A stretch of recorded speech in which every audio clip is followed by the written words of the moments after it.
Doctor Bhimrao Ambedkar की जयंती कब मनाई जाती है? इसका उत्तर 14 अप्रैल है। तीसरा ऑप्शन हमारा सही है। अब हम डॉक्टर भीमराव अंबेडकर के बारे में भी संक्षेप में जान लें। डॉक्टर भीमराव अंबेडकर का जन्म 14 अप्रैल 1891 को मध्य प्रदेश के वर्तमान महू में हुआ था। इनके पिता का नाम रामजी मालोजी सकपाल और माता का नाम भीमा बाई था। बाद में इनका विवाह रमाबाई से हुआ था।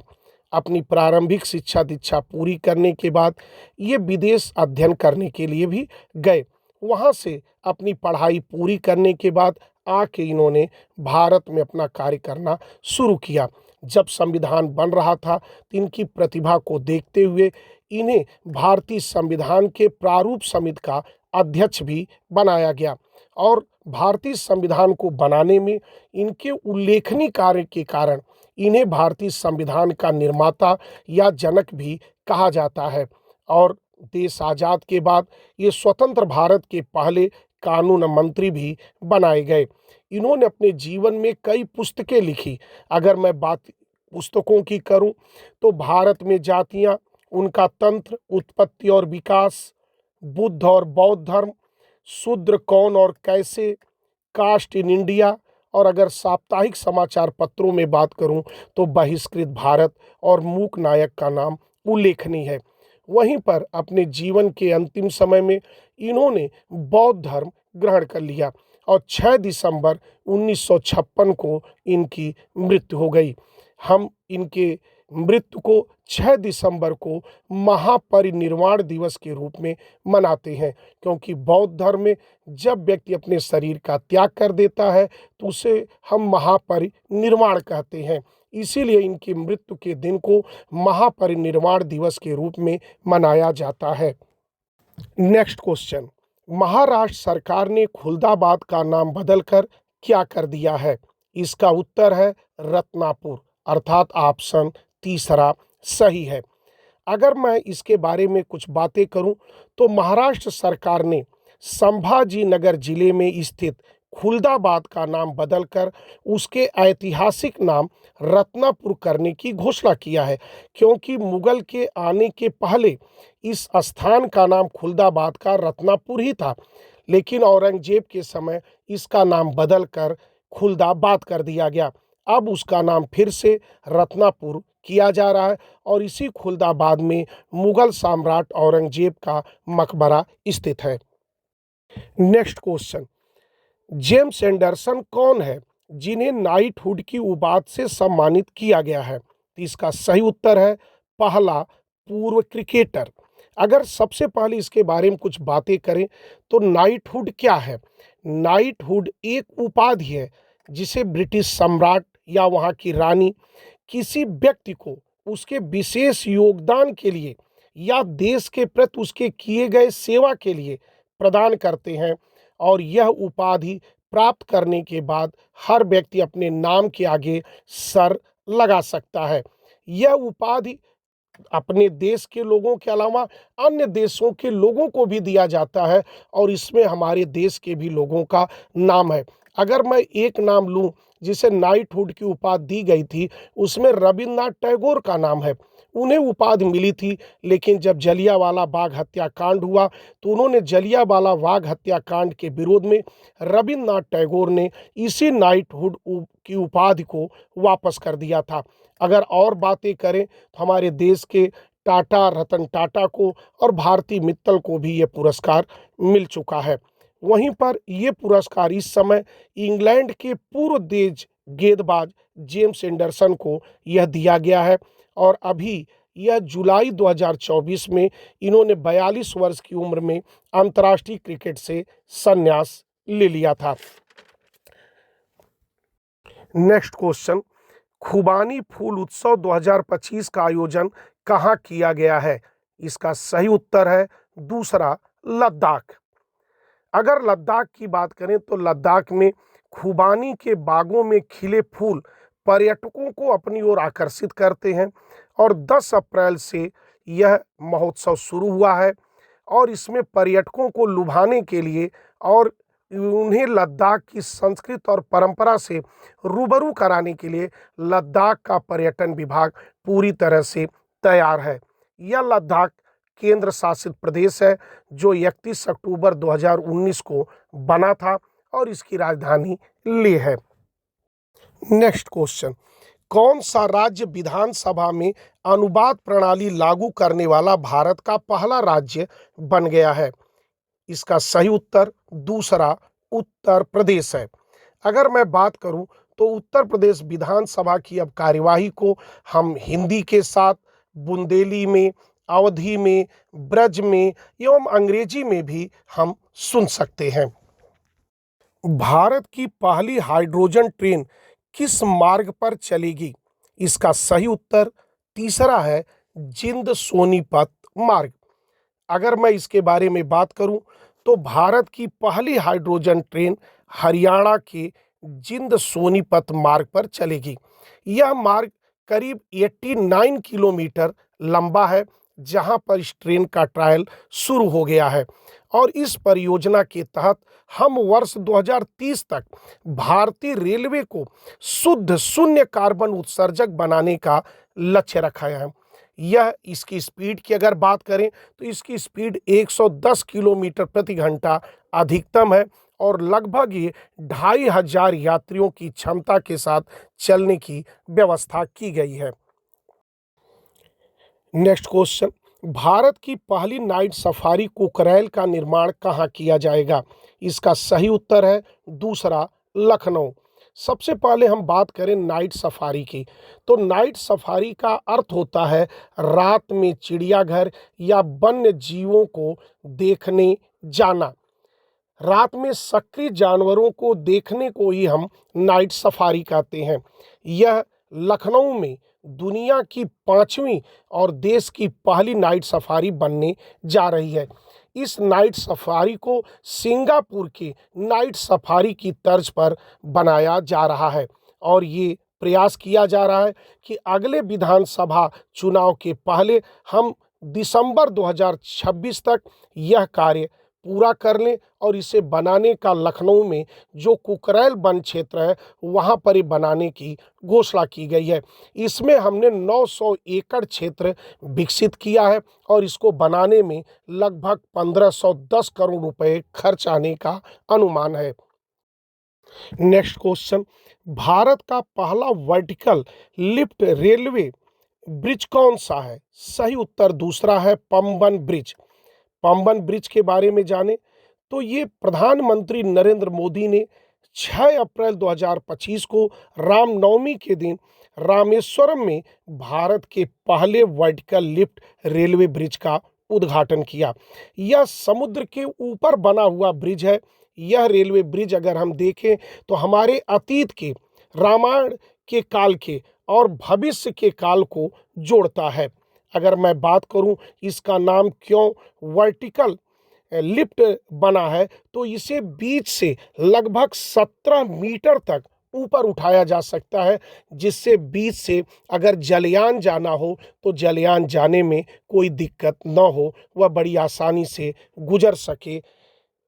नेक्स्ट क्वेश्चन, किस राज्य के वन विभाग ने महाभारत पर आधारित एक उद्यान विकसित किया है? तो इसका सही उत्तर पहला है उत्तराखंड ने। उत्तराखंड के हल्द्वानी जिले में वन विभाग ने एक आकर्षक उद्यान बनाने का घोषणा किया है, जो महाभारत में वर्णित पौधों की प्रजातियों वाला एक उद्यान विकसित करेगा। ये उद्यान केवल पर्यावरण संरक्षण को ही नहीं बढ़ावा देंगे, बल्कि लोगों को हमारे जो पौराणिक धरोहर है उनसे भी जोड़ेंगे। इस उद्यान में ऐसे पौधों का संग्रह किया गया है जिसका धार्मिक और औषधि महत्व है, जिसमें हम तुलसी का नाम, पीपल का नाम, बरगद का नाम, आंवले का नाम और समी का नाम ले सकते हैं। और इन पेड़ों से उन महाभारत काल से कैसे संबंध है इनका भी जिक्र किया गया है। अगर मैं समी के पौधे की बात करूं तो इसे महाभारत काल में पांडवों ने अपने अज्ञातवास के दौरान कैसे यहाँ पर अपने हथियारों को छिपा कर रखा गया था, उसके बारे में भी बातें की गई हैं। नेक्स्ट क्वेश्चन, विश्व आर्द्र भूमि दिवस 2025 कब मनाया गया? इसका सही उत्तर है दूसरा 2 फरवरी। अब सबसे पहले इसके बारे में आर्द्र भूमि क्या है ये जान लें। आर्द्र भूमि वह भूमि होता है जहाँ पर कुछ समय तक पानी भी रहता है और कुछ समय तक मिट्टी भी रहता है, यानी हमेशा यहाँ पर पानी और मिट्टी का सम्मिश्रण रहता है, जिसके कारण यहाँ पर जैव विविधता के क्षेत्र ज़्यादा मौजूद हो जाते हैं, जिससे हमें दवाइयों से लेकर चाहे वह जैव विविधता से संबंधित यहाँ से हमें संसाधन प्राप्त होते रहते हैं। इसी को लेकर एक बैठक ईरान के रामसर शहर में 2 फरवरी 1971 को बुलाई गई थी और वहाँ पर इसको लेकर एक समझौता किया गया। इसीलिए प्रत्येक वर्ष हम 2 फरवरी को विश्व आर्द्र भूमि दिवस के रूप में मनाते हैं। वहीं पर अगर भारत की बात करें तो इस समय रामसर स्थलों की घोषणा 4 अभी की गई है फरवरी में, और इस तरह से भारत में कुल रामसर स्थलों की संख्या 89 हो गई है। नेक्स्ट क्वेश्चन, किसने गंभीर रूप से बीमार बच्चों के लिए मानव दूध बैंक पयोधी शुरू किया है? इसका सही उत्तर दूसरा है अखिल भारतीय आयुर्विज्ञान संस्थान दिल्ली अर्थात एम्स दिल्ली। अगर मैं मानव दूध बैंक की बात करूं तो इसका उद्देश्य है समय से पहले ऐसे बच्चे जो जन्म ले लेते हैं या गंभीर रूप से बीमार हो जाते हैं या ऐसे बच्चे जो जन्म के बाद जिनकी माँ की डेथ हो जाती है, ऐसे बच्चों को दूध उपलब्ध कराना ये मानव दूध बैंक पयोध का उद्देश्य है। वहीं पर अगर मानव दूध बैंक कहाँ से इस दूध बैंक आता है, तो अगर मैं बात करूं तो ऐसे स्तनपान कराने वाली माताओं से दान के रूप में दूध लिया जाता है जो अपने बच्चे की ज़रूरत से ज़्यादा दूध का उत्पादन करती हैं। अगर मैं ऐसी बात करूं तो ये कोई बैंक पहला नहीं है, इसके पहले भी देश का पहला मानव दूध बैंक 1989 में मुंबई में उसके लोकमान्य तिलक चिकित्सा महाविद्यालय ने स्थापित किया था। नेक्स्ट क्वेश्चन, व्यापार को आसान बनाने और दक्षता बढ़ाने के लिए वन नेशन वन पोर्ट का अनावरण किसने किया? इसका सही उत्तर तीसरा है सर्बानंद सोनोवाल ने।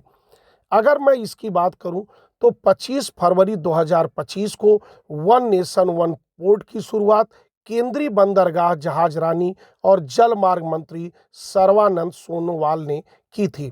इसका उद्देश्य है कि भारत के सभी बंदरगाहों को एकीकृत और डिजिटल प्लेटफार्म पर लाकर व्यापार और शिपिंग प्रक्रिया को काफ़ी सरल बना दिया जाए, पारदर्शी बना दिया जाए और अधिक कुशल बना दिया जाए। इस पहल से सभी व्यापारियों को समान सुविधाएं मिलने लगेंगी और इस तरह से हमारा देश आत्मनिर्भर होने लगेगा।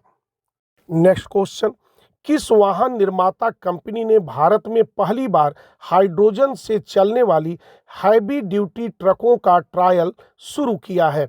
अगर मैं इसके उत्तर की बात करूं तो इसका पहला उत्तर सही है टाटा मोटर्स ने। टाटा मोटर्स ने भारत में पहली बार हाइड्रोजन से चलने वाली हैवी ड्यूटी ट्रकों का ट्रायल शुरू किया है। इसका उद्घाटन 4 मार्च 2025 को केंद्रीय सड़क परिवहन और राजमार्ग मंत्री नितिन गडकरी ने हरी झंडी दिखाकर की। इस मौके पर गडकरी ने कहा कि हाइड्रोजन भविष्य का ईंधन है जो भारत के परिवहन क्षेत्र को पूरी तरह से बदल देगा और इस तरीके से यह ट्रायल 24 माह तक चलेगा और 16 आधुनिक हाइड्रोजन ट्रकों को अलग अलग क्षमता के साथ सड़कों पर उतारा जाएगा। नेक्स्ट क्वेश्चन, भारत का पहला जलवायु बजट पर ध्यान केंद्रित करने वाला शहरी केंद्र कौन बना है? इसका सही उत्तर चौथा है अहमदाबाद। सबसे पहले तो हम यही जान लें कि जलवायु बजट पर ध्यान केंद्रित करने वाला शहरी केंद्र का क्या मतलब है, अर्थात वह शहर जो जलवायु परिवर्तन से निपटने और कार्बन उत्सर्जन को नियंत्रित करने के लिए बजट और नीतियां बनाता है, उसे हम जलवायु बजट पर ध्यान केंद्रित करने वाला शहरी केंद्र कहते हैं और ये काम अहमदाबाद नगर निगम ने वित्तीय वर्ष 2025-26 के लिए अपने बजट को प्रस्तुत करते हुए एक अलग अध्याय के रूप में इसको शामिल किया। नेक्स्ट क्वेश्चन, आर्द्रभूमि के विवेकपूर्ण उपयोग श्रेणी में वार्षिक प्रतिष्ठित रामसर पुरस्कार जीतने वाली पहली भारतीय कौन बनी है? सही उत्तर पहला है डॉक्टर जयश्री वेंकटेशन। अगर मैं डॉक्टर जयश्री वेंकटेशन के बारे में बात करूं तो यह केयर एथ ट्रस्ट एक एनजीओ की सह संस्थापक है और यह ट्रस्ट जैव विविधता संरक्षण के लिए अनुसंधान पर कार्य करता है और इसी कार्य के नाते इसको 2009 में केंद्रीय पर्यावरण मंत्रालय ने इन्हें इंदिरा गांधी पर्यावरण पुरस्कार से भी सम्मानित किया है। लेकिन अब की बार इन्हें यह प्रतिष्ठित पुरस्कार रामसर पुरस्कार पाने वाली यह 12वीं महिला बन गई हैं। नेक्स्ट क्वेश्चन, हाल ही में किस आईआईटी ने ओजोन प्रदूषण के कारण भारत की प्रमुख खाद्य फसलों में कमी की आशंका व्यक्त की है? इसका सही उत्तर तीसरा है आईआईटी खड़गपुर। अगर मैं बात करूं तो आईआईटी खड़गपुर ने अपने एक अनुसंधान के द्वारा ये सिद्ध किया है कि ओजोन प्रदूषण केवल हमें त्वचा कैंसर अतिघातक किरणों पर ही प्रभावित नहीं करता है, ये हमारी फसलों को भी प्रभावित करता है। अगर इस फसलों की बात करें तो गेहूं में यह ओजोन प्रदूषण लगभग 20% की कमी ला सकता है और मक्का के क्षेत्र में 7% की कमी ला सकता है।